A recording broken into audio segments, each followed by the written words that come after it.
Rise and shine, it's the Ravens Squad, sponsored by Gametime. Everything Baltimore Ravens every week. Covering all the big hits and game-changing plays from the heart of Charm City. The way only the Locked On Podcast Network can. Flock together and squad up. The Ravens Squad Show starts now. What is going on, Ravens flock? Welcome to another edition of the Ravens Squad Show, special edition post-game show as the Ravens pick up the victory over the Indianapolis Colts, 24-16. Lots and lots of things to get to. We're finally getting some football action. M&T Bank Stadium was rocking. We're going to touch on a lot of things in this episode. The offense, how they did, things we liked, things we didn't like. We'll talk on the defense and as well as special teams. Myself is on the show with Kevin Oestreicher and Kaji Ishmael. He is still at M&T Bank Stadium, as you can plainly see. So he is working overtime, as well as the fans who are still listening and watching at home after the Ravens pick up a win. Very exciting to see. Let's start with the offense. You know, there's lots and lots of good things to talk about with this offense. Not a lot of starters. Obviously, Lamar Jackson didn't play, Kevin, but the Ravens did, in fact, have some great performances out of their running backs, namely Keaton Mitchell. Keaton was the name of the game. Keaton was the name of the game tonight. He was the story of the game, at least one of them. You look at it, and I think people were definitely wondering, just for Keaton at least, how he was going to look. And we heard all the reviews. Q, you've been out there. You've seen him. You've told us what you've seen from Keaton. This was a guy that last year clearly, you know, was trying to work his way back into form and figure out how to play on his body again. And then you see him tonight. The speed was there. The cutting was there. I thought all of the Ravens running backs did a really good job of bouncing the ball outside tonight. They didn't just necessarily bash their head against the wall in the middle of the offensive line every play. They saw there wasn't anything there. They would kick it outside, and we saw a bunch of electric plays happen off of that.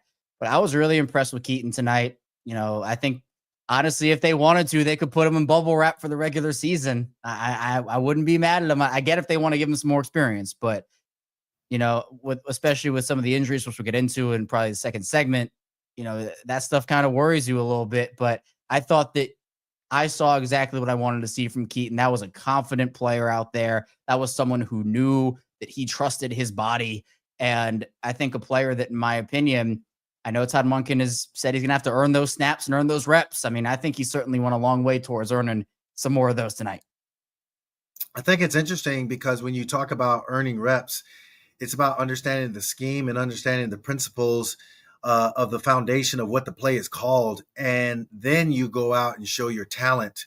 I thought he played with a lot of, as we would say, running backs that are good running backs are slow to the hole, meaning they allow the play to develop and then it's fast through.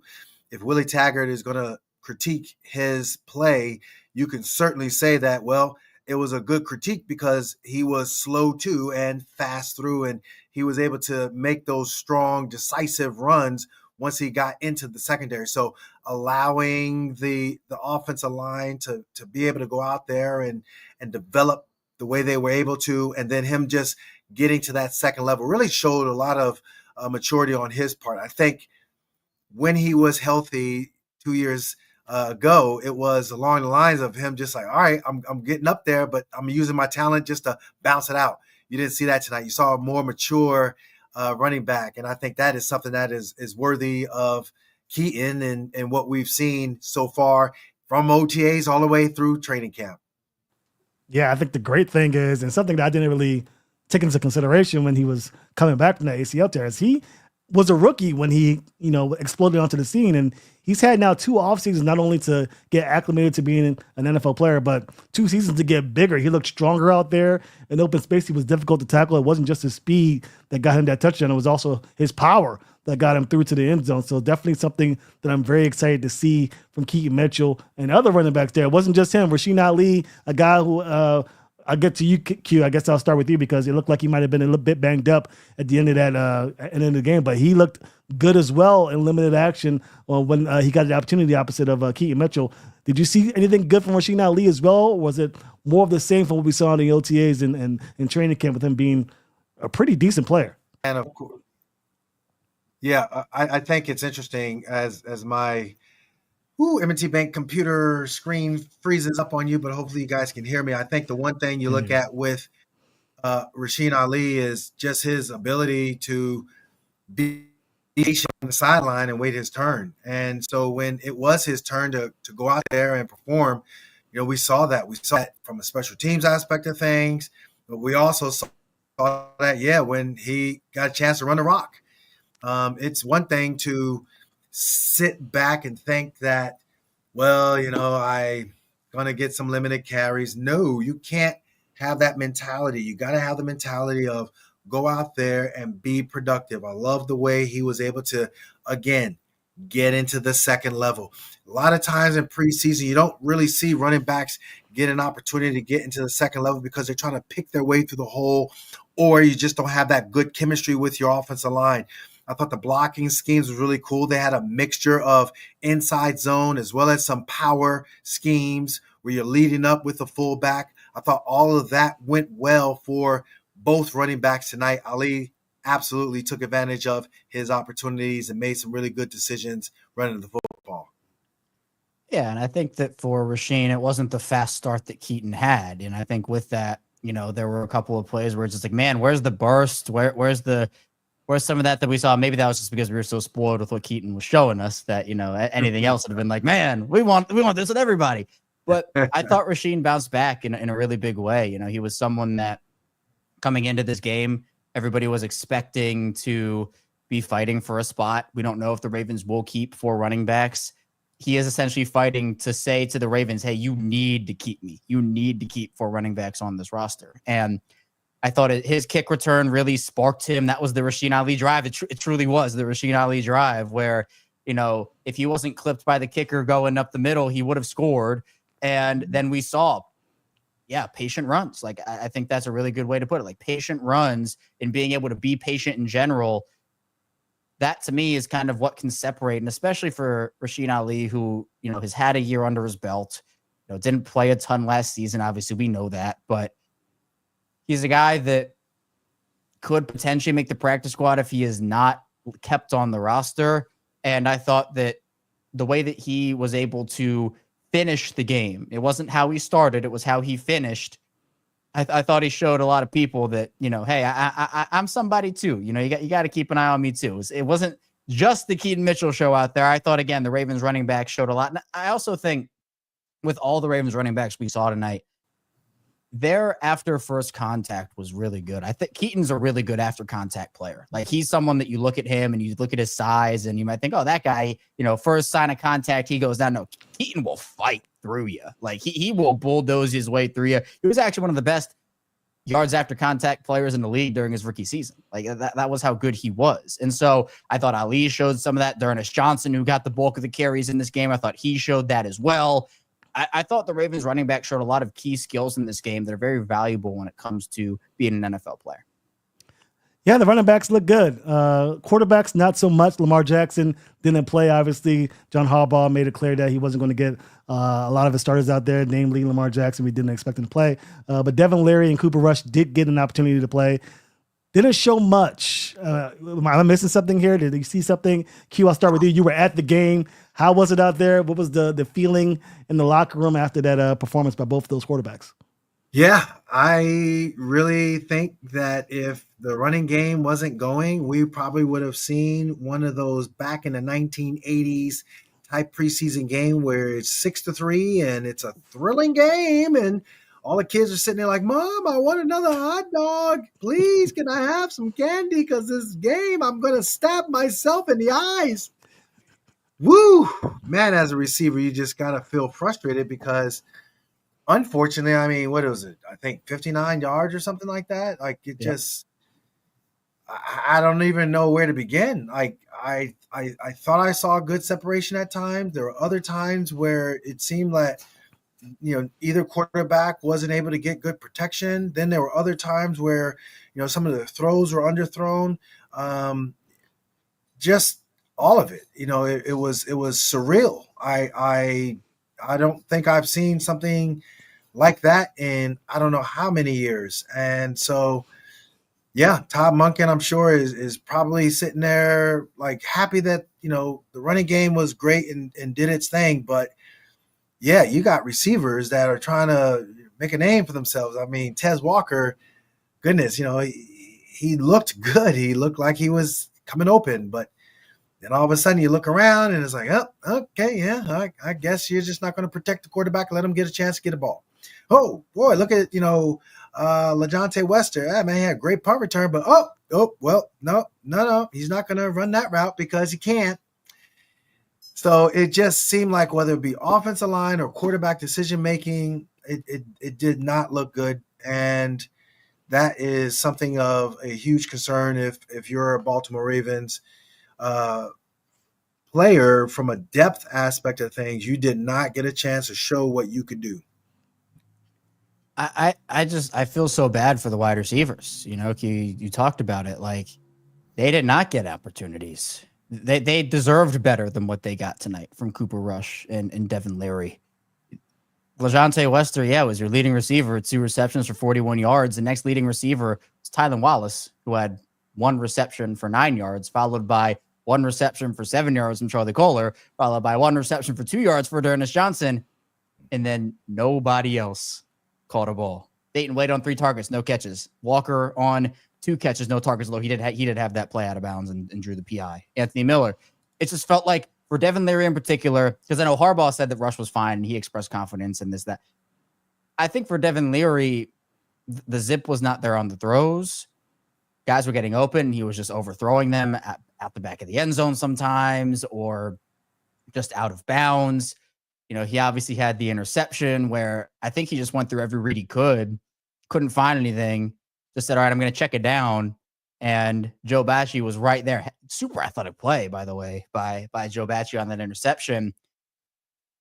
It's a problem, especially because, Cooper Rush has had some up and down moments in training camp so far. Q, I know you know that. And, he hasn't been able to stack days. He might have had a good day here or a good day there, but there have also been some struggles. And so ideally, your backup quarterback is hopefully not going to play for you all season. Hopefully Lamar can stay healthy, can play for the full 17. Cooper Rush only plays in blowouts, and that's what happens, right? I mean, At least that's what, especially after tonight, that's what you're praying for if you are the Ravens, because, man, if Lamar goes down in early October for 8 weeks and he comes back in early December, you throw Cooper Rush out there, he might go 1-7, and they might be out of it before Lamar ever comes back to make an impact. They'd have to rely very heavily on Derrick Henry, very heavily on that defense.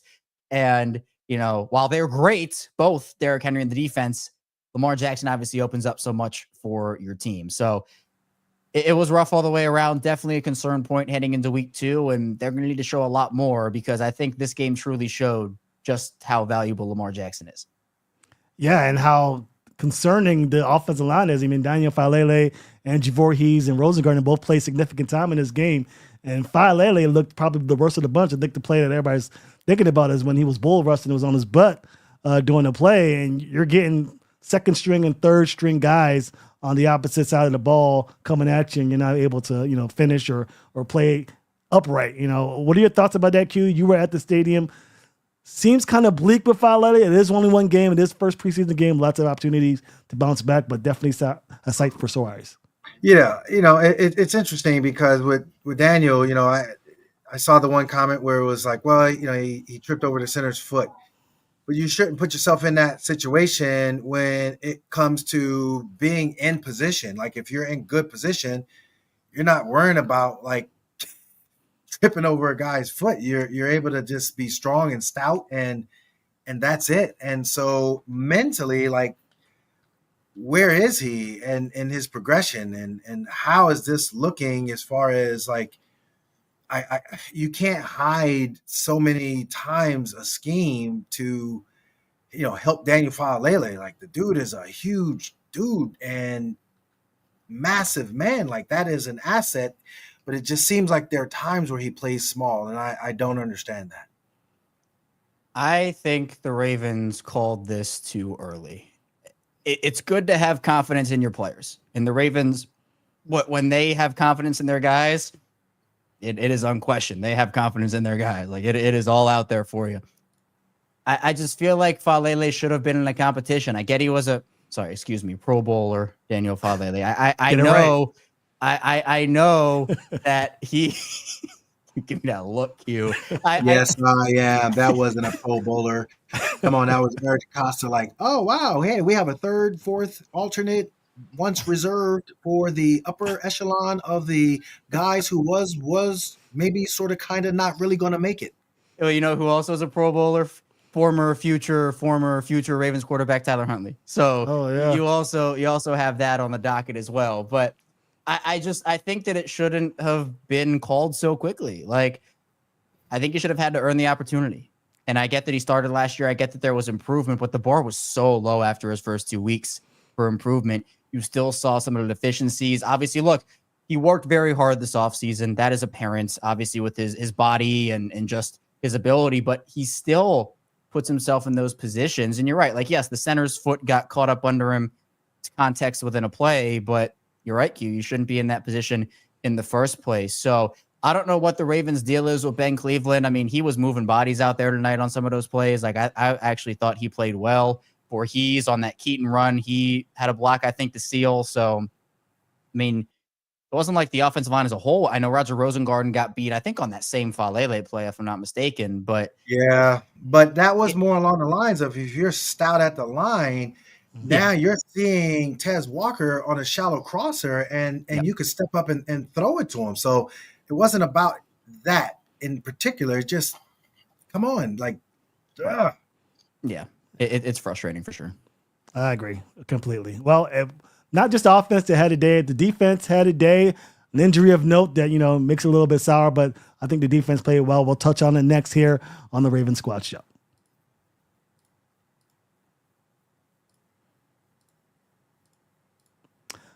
This episode is presented by Fantasy Football, and it is the best time of year. NFL kickoff is almost here, and that means fantasy football season is back in full swing. And this year, Yahoo Fantasy is turning things up with a fantasy football experience like never before. This year, me and Raven Squad Show are playing on Yahoo Fantasy, and you should too, whether you're a first-timer or a veteran making your millionth league. I have been in 1,000 leagues in my day. Fantasy football is something that I'm very excited about, but haven't really had the chance to get a couple of W's in recent years. Hopefully it turns around, and I'm going to make sure I use Yahoo Fantasy to get that going for me. To celebrate 28 years of fantasy football greatness, Yahoo Fantasy is dropping 28 big new features over 28 days throughout August. To kick it off, they just dropped Yahoo Fantasy Guillotine Leagues, a killer new way to play fantasy football on Yahoo, where the lowest scoring team gets eliminated each week until there's only one team left standing. With the season around the corner, now's the time to get your league together and give this new mode a try. If you're more into the classics, you can still play in head-to-head private leagues or join a public league. Stay tuned for more killer announcements and start playing Yahoo Fantasy Football now at yahoofantasy.com/LockedOnNFL. We are back here at the Raven Squad Show. Huge game for the Ravens in some aspects, as it is the first game, and there's lots and lots of excitement surrounding the preseason. The defense played a game as well. Not as exciting as, the huge play by Keaton Mitchell, but we did get an opportunity to see some players in action. Kevin, I'll start with you. Are there any players on defense that you thought had a great game, or somebody that stood out to you, maybe somebody you didn't expect to have a good game, but definitely showed up? I want to put Q on the spot. I was going to wait. Give me your analysis on TJ Tampa. I want to hear it. Because I thought TJ bounced back. I thought he bounced back. I thought it was rough for him early. I thought he got beat on some plays, but I thought he bounced back, and he was someone that I was like, oh, man, this TJ, I don't know, man. This is a rough game. But, hey, I give him a lot of credit. He had a couple of really nice plays at the end that I actually thought improved his stock on the night. And I thought you saw him display some of the tools also later in the game. But I'm genuinely curious about what you thought about TJ, because I did think it was some level of a mixed bag from him. Yeah, so I think for TJ, it was the off coverage that you're talking about. And when you're playing in preseason, you're not going to show a whole bunch of different looks. He had some off coverage where he had, the receiver had free access off the line, and he was able to get in concert with the quarterback. So I agree. Was it a big play down the football field? No. Was it a catch? Yes. There were a few. Yes. but they were all in front of him. And I think that that is something for, yes, me to look at and say, okay, that's going to happen. You've seen that before, and it wasn't necessarily mistake type cornerback play, because when they needed it most, and it was a shot down the football field, even John Harbaugh in his presser, he was saying that he loved the way he went up for the ball, and the receiver was looking for it, and all of a sudden TJ came up and was able to read it and knock the ball away for an incompletion. So I think bigger picture wise, he played the whole game. He hadn't played an awful lot of reps last season because of just injuries and such. So it's good for him to kind of get his feet wet. He did come up and get nosy in the running game a little bit there. I think the bigger picture is he's only going to get better. And that's where, yes, you're absolutely right, Kevin. Gave up some things, but it wasn't big plays in what we've seen from, the typical, oh boy, we got a concern. It was more along the lines of, all right, that's kind of in the flow of being a defensive back. You got to recognize that, yeah, there are going to be times where they're going to catch the ball. And because of the coverage, it was one where it didn't hurt him necessarily. But I am looking forward to the next game where he has an opportunity to grow on this performance.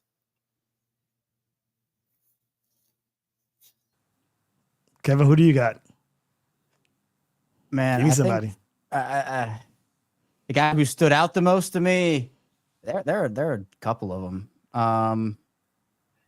Well, if can I interject and say the guy who looked really, really good was David Ojabo, but also Mike Green.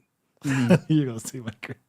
And like, again, you talk about Adisa Isaac, the three of those guys, they're trying to get into the rotation on a regular. So from a bigger picture standpoint, I liked what, the rush upfield looked like for those guys. I even liked the fact that, from a Mike Green aspect, there were times where he was on the strong side of the formation, and I hadn't seen that during training camp, but he played opposite side and of where he normally would line up on that left side. He played over on the right side, and maybe I just wasn't paying attention at times in practice. That could be valid, but when I did see him line up over there, he looked strong. He looked like, yep, okay, cool, let's do this. And he actually did a great job from a bigger picture. It wasn't just rush the quarterback, but it was not only getting after quarterback, creating pressures, but it was also in the run game where he was really strong and solid and stout.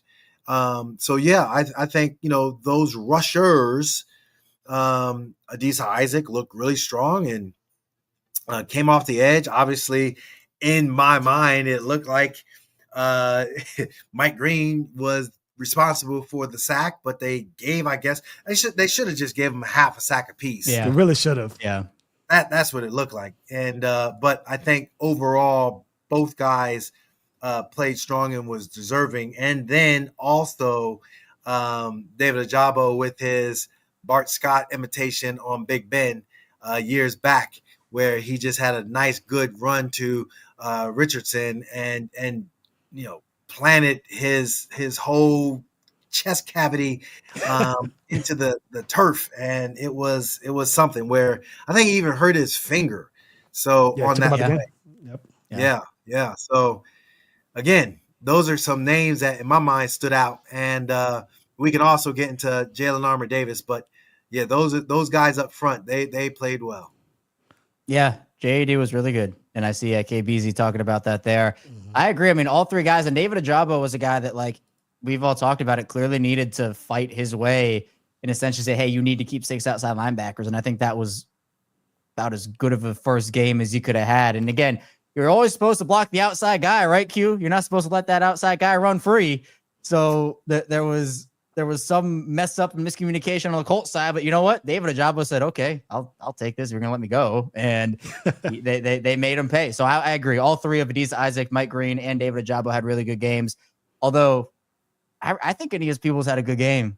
I do. He was the pick that, Sam and I had the show this morning. And for my breakout, I said it was going to be Peebles. And he had a couple of wins hard at the line early. Not all of them resulted in tackles or tackles for loss or anything, but he had a batted ball at the line. I thought he was on a couple run stuff. So it wasn't like the flashiest game you've ever seen, but I thought that he was just doing his job. And I think, Q, that Jaire sword, that's the team thing now. That the whole team has adapted that. Peebles did it. I think Tampa might have done it. Couple of the undrafted guys. So speaking of undrafted guys, I want to give a shout out to Q, guys you talked about with me last week. Jay Higgins and Chandler Martin in that inside linebacker room. Oh, yeah.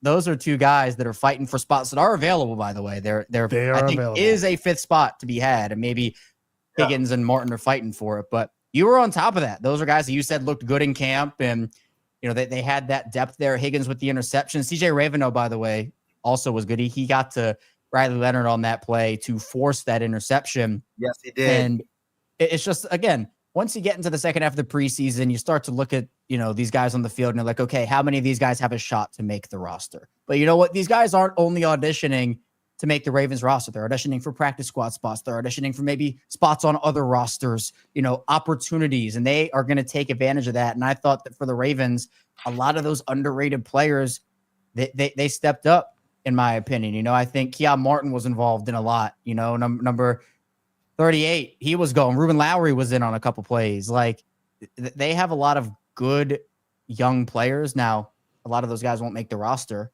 but they have a chance to field a really talented practice squad again this season and, maybe find some hidden gems. Absolutely. Inside linebacker kind of worries me. Teddy Buchanan and Trenton Simpson had a chance to, set themselves apart, but I didn't see anything. Q, you were at the game. Maybe you had a better view than I did. Did you see something from those guys that, training camp, it looked like those guys were kind of setting the tone, but they were kind of absent in this game. Am I wrong? It wasn't that it was necessarily that they were absent. Obviously, Trenton Simpson, I really didn't see much of him flashing and doing anything spectacular. I thought also Buchanan, there were times where, in coverage, it looked like the tight end got behind him. I'm not sure assignment-wise what his responsibilities were. That's something that we'd have to literally comb through the film and see what the calls were. Maybe, somebody can ask, John Harbaugh, hey, what's going on? But I think bigger picture, when you look at the way in which Buchanan played, he played with a lot of speed to the ball. Like, there were times where you could see he was like, okay, I might not have the assignment perfect, but I am going to run like heck and I'm hitting somebody. And so it's that type of play that gets you noticed. You might not be in position every single time assignment wise, but bigger picture wise, you can certainly do your job by running full speed. And so I think that's something that, it's your first preseason game. It's easy to clean up. Trenton Simpson, on the other hand, because he didn't flash, he's already been there, done that. That's something where you're going to have to look back at the film, and hopefully for Trenton, it isn't a scenario where he had any major MAs, and now you're like, oh boy, is it the same guy, or is it something where, nah, that's not, and he's going to be okay? Yeah, I think for both those guys, it's just, I want to evaluate them on the full preseason. Like, obviously tonight there was some good. I know for Teddy in particular, he was getting washed out a little bit in some of those plays, and I thought it was okay, not great, but not terrible. I think consensus was that Teddy was pretty bad on the night. So I'm kind of just interested to see how they can continue to build off that, because again, the good thing, I guess, for the Ravens is if it doesn't work out with those guys, you're not married to having them on the field with Roquan. You can always use multiple DBs or whatever it is. But, if we get in that spot again, where like Trenton isn't ready to fully take the leap, or Teddy isn't ready to be available in the case of that, you're kind of just back to where you started with less depth at that point. So that's a tough situation. We know the Ravens flirted around with potentially signing CJ Mosley. Rick Ritter was on that, and obviously WJZ that they interviewed. Shout out Q. I see that shirt. I see that logo on the shirt. But it's like, how confident do they truly feel in the guys behind Roquan? But I think that, and we've heard praise from Zach Orr, from even Chuck Smith at times, like some of these Ravens positional coaches. But I hope to see a little bit more flash from those guys in week 2 of the preseason. Yeah. And somebody that I really wanted to get a good look at, but we didn't get to, Bilal Cohn, injury. It's been confirmed he tore his ACL and MCL. So he's definitely out for the season. This injuries to these players leaves me a little concerned about, the thought of bringing in these starters for games 2 and 3. It sounded like there was a chance that maybe John Harbaugh leans that way, especially with guys like the Bengals playing, Joe Burrow for 2 series and all of that stuff. Q, what are your thoughts about the injury, and do you think the Ravens may be better off being a little trepidatious with their playing starters in the rest of the preseason? Yeah, I get it. And then what things look like when the injury bug hits, I should say, people start to panic, and I just don't believe you should be worried about it, but more so along the lines of you go out there and you play ball, and it's just you're playing. And I don't know why, we get into this treat everybody where you got to have bubble wrap on them. Go out there and play. Don't play timid. Don't play conservative. Play like you feel you could play, and that's something that it's important. It's critical. To me, the injury was unfortunate. The angle that I saw was where he's kind of going up and it looked like his foot just got tangled up, and boom, it was a devastating injury. And, but to clump everything into that, I don't agree with it, so there's been so many times where I've seen first team starters that are now Hall of Famers play in the preseason, and they were just fine. You go out there, you play, you get in the rhythm, and you go sit back down, put your cap on, and get the sunflower seeds out and start spitting it all over the sideline and get the grounds crew people to get mad at you. That's what this preseason is all about, but not sitting back. And again, the bubble wrap mindset, I don't agree with it. I think, injuries happen in football. Obviously, I guess the way that you prevent injuries is not playing guys, but at the same time, I mean, it's essentially, and Sam and I, we talked about this morning. It's like, what would you rather have? Is it no injuries, but maybe a lot of rust and more rust than you want, or not a lot of rust and guys play? And on top of that, do guys need time if they're not playing in these competitive situations? Are their bodies ready to jump into the ultimate competitive situation in week 1 if you haven't had that ramp up period in a couple drives in the preseason? So I know there's data that, a lot of people are referencing that maybe even potentially playing in the preseason, it gets your body ready to play in the regular season, which can sometimes lower the risk of an injury as opposed to just going straight up and going into week 1. And again, there are a lot of different arguments to that conversation. Obviously, the Code injury was rough. I mean, you can see it on the live. His leg bends the wrong way, and you hope for the best, but you kind of understand in that moment, what it is. I think there was an air cast, right? Q. The air cast came out, and the cart came out. So it's a tough blow. And the Colts also, their rookie 3rd rounder Justin Wally, who was one of the stars of the joint practice. I know he was out there breaking up some passes. He tore his ACL, and he's out for the year. And he tore his ACL tonight. So it's really unfortunate, especially when your first NFL action in this moment you've dreamed of for your life ends in a heartbreak like that. And, you now have a long road to recovery ahead of you. I would still be okay with the Ravens playing their guys for a drive, kind of, and an injury will spook you. Like it does spook you when something like that happens. Yeah. But I still think that like they would benefit from it, even if it is just getting their body a little bit more ready for the preseason. Yeah, Primetime Gala agrees with you guys. I'm not trying to start 0-2 again. They couldn't last year, and they definitely can't this year. Yeah, so. I agree. Yep. So it's interesting because with the schedule and what you're looking at, you do want to start off strong. You do want to put yourself in position because, again, like the Lions are not sitting back waiting for you to be like, oh wow, well you're 0-2. No, they're trying to go ahead and put a stamp on the NFC North. They're trying to put themselves in position against the Green Bays and the Vikings and of the world. They're not trying to worry about whether or not, the Ravens are 0-2. Buffalo surely is like, we got to start off strong ourselves. I think that's the bigger picture when you're talking about, getting yourself ready preseason to start fast. Period. End of discussion. You just don't want to go out there with any level of like, well, we're rusty. Can't do it. Just can't. Yeah, I agree with you. It's going to be one of those things. I think the Ravens are going to be better suited to go ahead and play their guys, maybe at least for a series, or two series, especially as we wind down the preseason action. Got to get those guys out there. We saw the Bengals do it. They got a couple of scores. They're looking fresh and ready to go.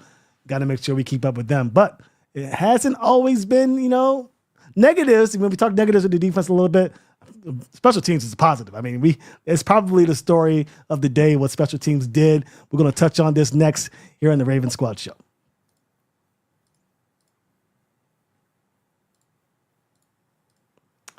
All right, summer sports are in full swing, and whether you're all about baseball under the lights, golf on the green, or high-stakes soccer action, FanDuel is the best way to make every game even more exciting. You're already following the action. Why not make it a little more thrilling? With FanDuel, you can get in on the game while your friends are getting sunburned at the beach. I have done same-game parlays in the past with FanDuel, all of the things to get me ready for the season. I'm feeling pretty confident this year to go all in on the Ravens, obviously. I think you guys should too. If you're new to FanDuel, new customers can bet just $5 and get $150 in bonus bets if your first bet wins. Open the FanDuel app today or visit FanDuel.com to get started.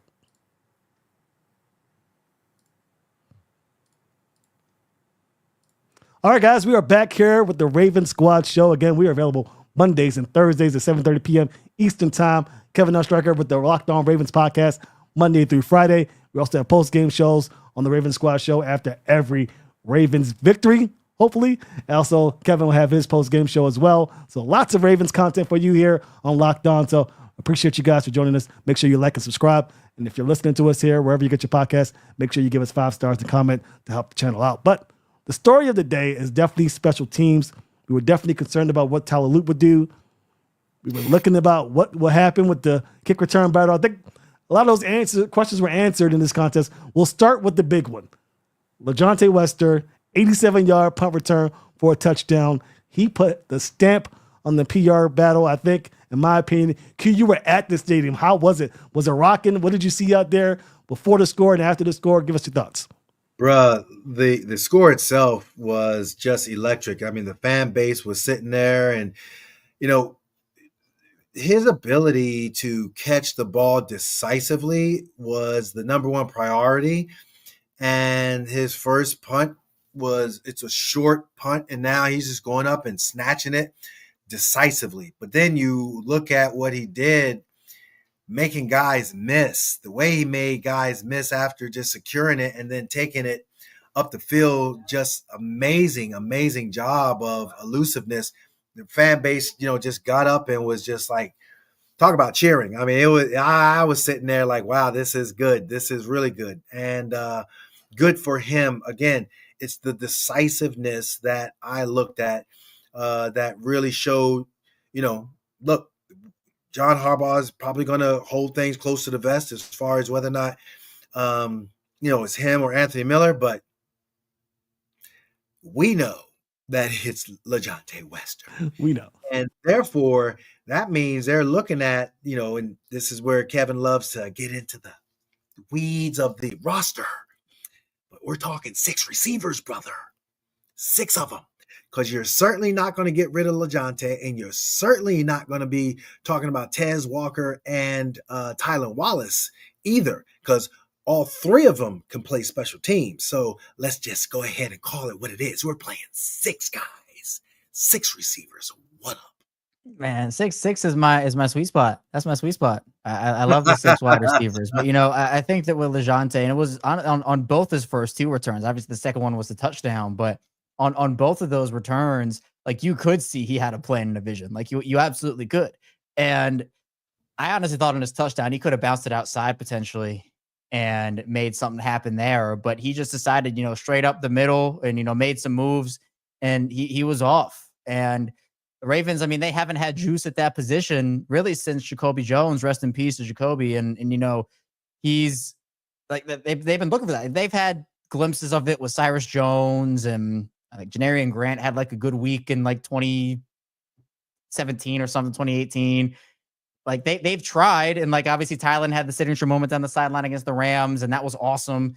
But I think that LeJounte can give you some of that speed and agility at that position, the elusiveness, and even if it's just making a little bit of something out of a lot of nothing, even if it's like a 10-yard gain on a punt where there are 3 guys in front of him and he makes some guys miss. I think that ability's been missed for a little bit. Devin Duvernay had a really nice run for them for a little bit as a returner. But I really think we saw some juice out of that position, which is something that they've been lacking consistently. Not that they haven't had it, but they've been lacking it consistently. So I'm glad to see that LeJounte got his, and you could tell it meant so much to him too. He was celebrating with his guys. You could hear in the post game that it meant so much to him being able to show up in that moment. So, very hard not to feel good for what LeJounte did tonight.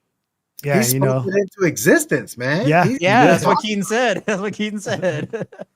I've been looking at, I'm a Western guy. Obviously, he's one of my guys. So definitely nice to see him get together and get his stuff. Rick Arnold said Q's fired me up. Me too, buddy. So that's good to see. Rick Arnold's definitely on it. I think that a guy who was also fired up was probably Tyler Loop, who had a great game today, 2 of 3. He had a miss that John Harbaugh talked about a little bit after the show for the reason. But overall, he looked very good. And who would know a little something about what Tyler Loop has going for him? Our buddy Nick Moore, he's in the building. Oh, looking good, Nick. No EOS utility tonight. I know. I got it fixed in the nick of time. Just right now, I figured it out. The nick of time. Nick, before we get started, we just got to talk to you about it because Tyler Loop made a amazing tackle at the sideline, and I think the kicker coach.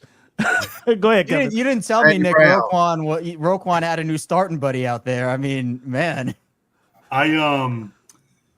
I didn't actually see it happen, but I had the conversation on the sideline, and we have a handful of rules in the preseason, and kickers putting their heads in on tackles is definitely something that we try to stray away from. And there was a conversation had on the sideline, but it was good for it's good for the God doing it again. It froze. Oh, we got a minute this time. We got a minute out of you this time. It's good though in the frozenness. Yeah, it's okay. But it's good for the kid, rookie, getting out there his first real action and getting his head in on a tackle is always fun. Anytime you can feel like a football player is always a lot of fun. So, I was happy for him that he got in on it. Just glad he's okay, glad he's healthy coming out of it. That's awesome. What did you feel as far as going out there pregame with him, taking him through the routine of the hold and the snap and just kicking it through the uprights? I was watching you guys, and it just seemed like, he looked like he was in his zone. But take us through if you had any words and thoughts as you guys were preparing. I thought Tyler, we spent a decent amount of time over the last couple of days trying to formulate what we were going to do pregame. Having come here and play with the guys that I played with early on in my career, everything was kind of set in stone, and I was just kind of plugged in like, hey, this is what we do. Let's do it. And as a snapper, you're just kind of like, all right, whatever you guys need, I'll get it done. And so this year is the first time where it's like we don't really know each other's pregame routine because we hadn't played a game together. So this was like our first experience. So we talked about it the other day. We get his routine down, and then I honestly thought the way we were working through our routine this pregame today, I mean, he was hitting the ball well. Jordan was doing a good job holding. Like everything felt really comfortable, very good.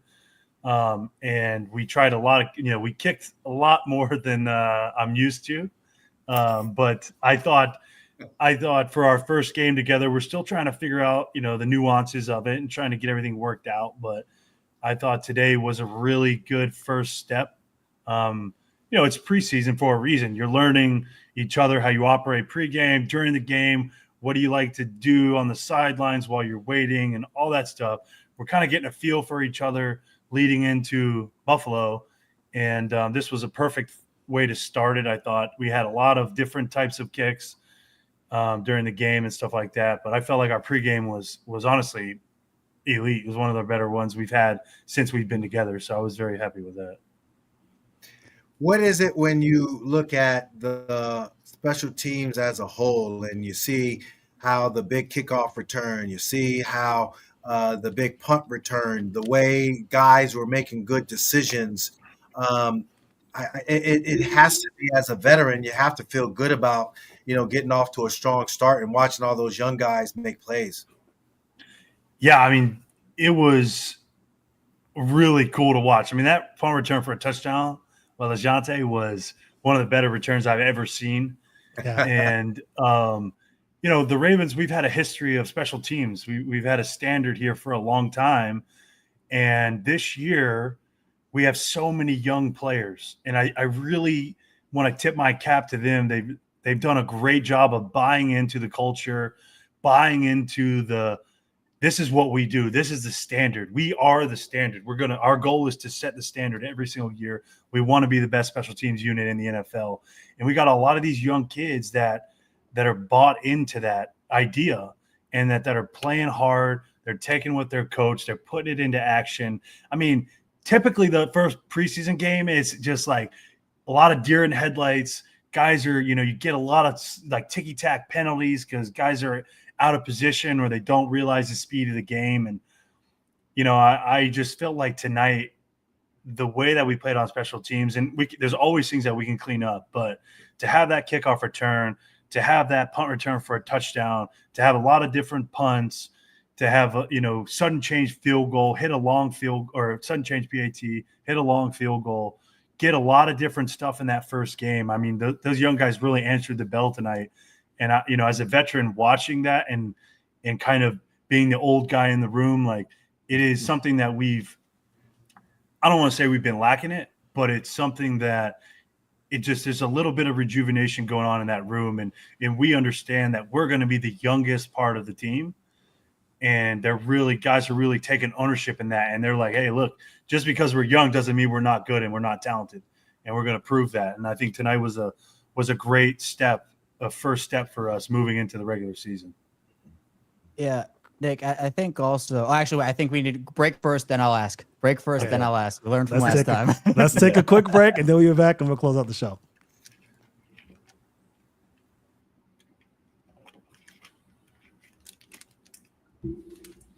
All right, we're back here at Ravens Squad Show. We got Nick Moore, Ravens long snapper, after a big win against the Indianapolis Colts, preseason week 1. Again, make sure you guys follow us on YouTube, like and subscribe, do your thing. Mondays and Thursdays, 7:30 p.m. Eastern Time, we'll have a post-game show smack dab in the middle of that. So make sure you tune in for that as well. Ravens Squad Show, Locked On Ravens podcast with Kevin Monday through Friday as well. So make sure you guys tune into that as well.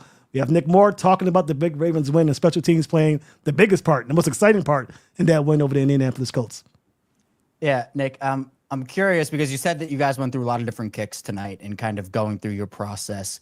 On the 2 field goals in particular, can you kind of go through like some of the similarities and differences on that? Obviously, one was a miss, one was a make. Obviously, John Harbaugh at the press conference said that Tyler kind of stubbed his toe on that first one, and that's what made the ball go a little bit. So can you kind of take us through both attempts and what that process was? Yeah, so the first one, going to the left of our bench, I can't remember exactly the yard line where we were on, but, that was his first professional kick. I know it's preseason, but, Kadri can attest, like, my first play in the NFL was absolute garbage. So, I thought Tyler, having some nerves is I can't remember the exact distance, but I felt like it was a decently long kick. And I thought he hit the ball well. I came over the sidelines and I told him, I was like, man, hey, you didn't make it. That's okay. But I thought you hit the ball well. And I thought you attacked it and you weren't being passive. You were aggressive on the ball. And he's like, man, I stubbed my toe and I kicked the ground a little bit and I kind of hooked the ball a hair. And I'm like, dude, it's your first real field goal. Like, it was obviously preseason game, so it doesn't count towards your stats, but that's your first experience with a real field goal. Like, you hit all your PATs great up to that point. You hit the ball well. You had plenty of distance on it. There's just one minor little thing that was off, and we'll get it fixed. And then I was like, dude, we're going to get another chance. And I didn't know we were going to get a 53-yarder or 52-yarder later on in the game. Quite the chance. We got another chance and another big kick, and he goes out there and freaking absolutely crushes that ball. And, for a young guy like that, having a miss early, like coming back, hitting a big kick, like I was just like, man, that is a testament to who you are. And that's the guy that we need all the time. And he hammered that ball. Like he freaking hammered it. I could hear it coming off. And I was like, oh, that ball was hit well. And I just turned around and like me and him and Jordan are kind of screaming a little bit, excited because it was his first make, and it's a big kick, and get to the sideline. Everybody's like dapping him up and saying how, that was great and all that stuff. And it's just like bottle that feeling up because that's what we need. How to do it. Like you've done it in this stadium. I mean, guys were talking like we probably had equally as many fans in our practice we had at the stadium the other day as we did at the game tonight. And it's like, that's what we need all the time. Like you have to bring that same level of intensity, intentionality, focus, and aggression when we're going out there. You cannot, the one thing I try to harp is like, you cannot be afraid to make a mistake because we're going to make mistakes and that's just the nature of the beast. And you have to be understanding of that. You don't have to be okay with it, but you just have to accept that that's part of the game. And it's not about making the mistake. It's how are you going to rebound from that mistake? And I thought tonight, Tyler, in a big moment, and it's a preseason game, but like it was a close game. Like it was 21 to we won by 8. So it was 21-16. Like it's a 1-score game. They score a touchdown, they go ahead. And like people are like, oh, it's preseason, blah, blah, blah. But like for us, it's that same level of intensity. We make a field goal like that in the regular season, force them to have to go for 2 if they score a touchdown, give ourselves a chance to win the game. So those are big kicks. I don't care if it's preseason or not. Like that was a huge kick for him. And it's a big confidence boost for him. And I think we're going to continue to work and continue to build on that stuff. And we'll watch what happened on that first attempt and we'll fix it and correct it. And hopefully, moving forward, we can make the adjustments as we need to. But for his first one, he stubbed his toe, barely missed it left, still hit the ball well. My hat goes off to him tonight. I thought he had a great game and much better than my first game in the NFL. So. What about the punts on the night from Jordan? We saw you running down there on the coverage. I tried, yeah. Yeah. I mean, you need the all whites. We know you need the all white uniforms to. Yeah, right. Me and the all whites, brother. I'm more of an all black kind of guy. He hides my belly a little bit better. Yeah. Well, we saw you out there. I mean, how'd you feel the punts went with Jordan? Is there anything that you noticed that was good, stuff you want to work on, or was it just kind of business as usual? I mean, it's there's always stuff you can look at and when you're watching the tape and figure out how to do better. We can always improve and continue to get better. But I thought for the most part he punted the ball pretty well. I mean, outside of the one he had going left that he punted out of bounds, like he hit the ball like well. The first punt was really good. I think that was the one I got down in coverage. I can't remember. I think it was the first one.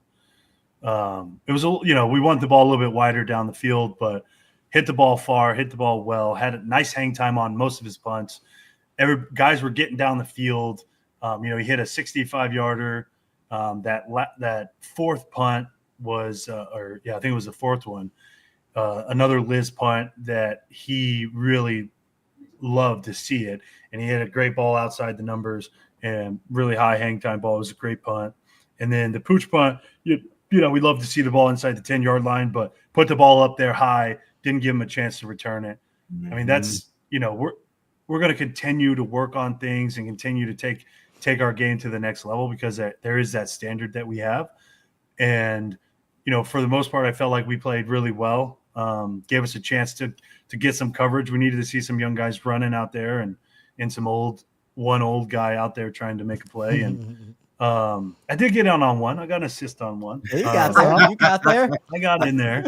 But on that first one, he was like running to the sideline or to our left, and I saw he got outside of everybody.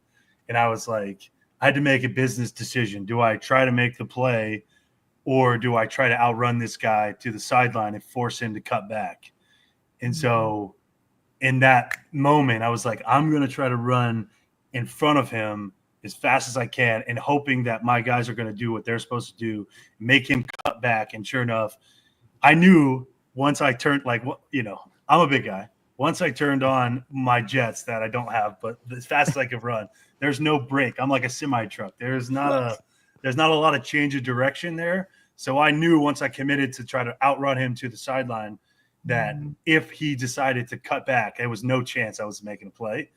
But I did what I was supposed to do, got in front of him, forced him to cut back, and luckily there were guys there behind me making the play. And, in the preseason, you got to have those because you got to get a feel for the coverage as a unit. And not, in practice, we try to do it as best we can, but we're doing so many reps that I don't tend to cover that much. So guys are still trying to get a feel for how I play and stuff like that. So I thought, overall for the night, I thought it went really well.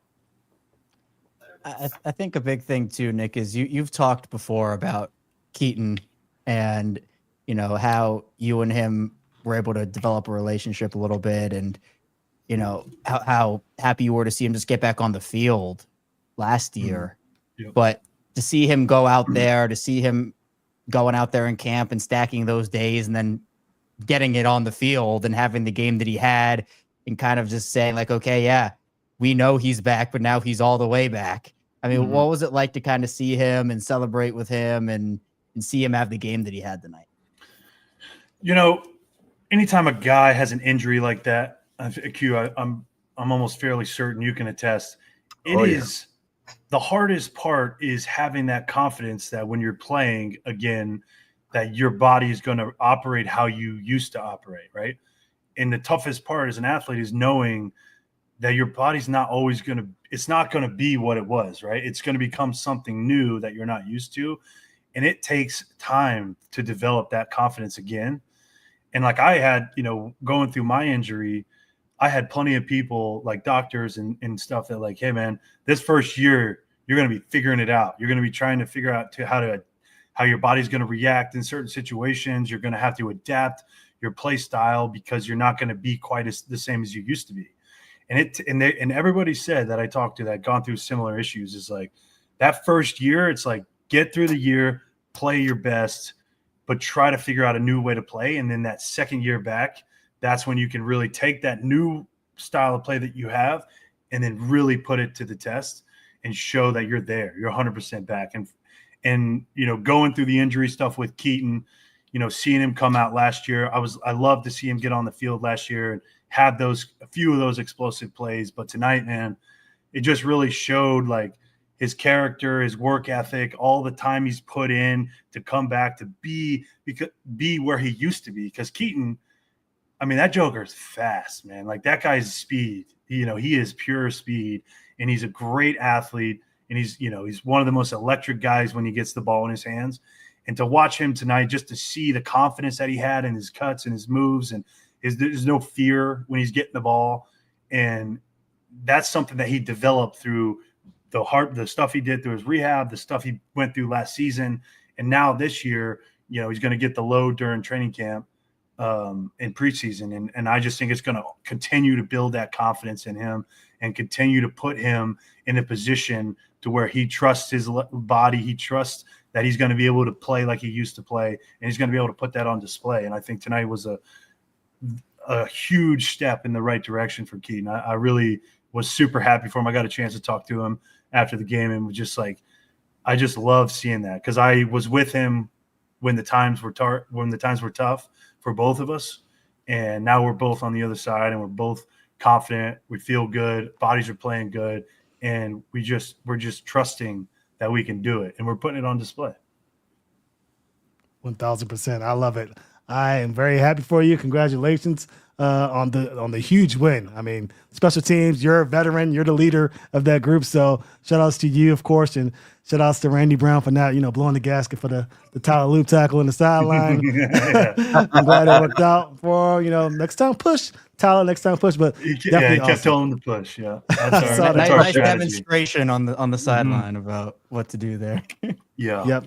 Well, awesome. Thank you guys so much. We'll help Q get out of there. Q's still in the M&T Bank Stadium. You're at home, Nick, but he's still there working. I know the guys are about to get him out of there, I'm sure. But again, thank everybody so much for joining us. Ravens' big win against the Indianapolis Colts, week 2, upcoming against the Dallas Cowboys. Let's keep this streak going, Nick. Appreciate you so much for joining us, and all the fans out there for tuning in. Make sure you guys like and subscribe and get in on the podcast wherever it's available, when it is available. Again, thank you guys so much for joining us here at Raven Squad Show, and we will see you next week.